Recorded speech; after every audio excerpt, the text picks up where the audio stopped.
Hi, third graders. We finished up reading James and the Giant Peach today. And so I want you to think about James's character throughout the story. I want you to think about how would you describe him at the beginning? How would you describe him in the middle of the story? How would you describe him at the end of the story? And you probably already discussed these things as a class, but you're going to use those things the words that you use to describe him at the beginning, the middle, and the end to do your response to reading assignment. So today, you're going to think about James throughout the story. How does his character change? In your reader's notebook, you're going to write 1 to 2 paragraphs describing James's character throughout the book.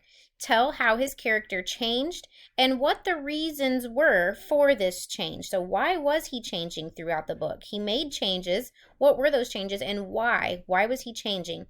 As you're writing your paragraphs, remember a paragraph is somewhere between 3 to 5 complete sentences. Be sure that as you're writing those paragraphs that you're using correct spelling, correct capitalization, and correct punctuation.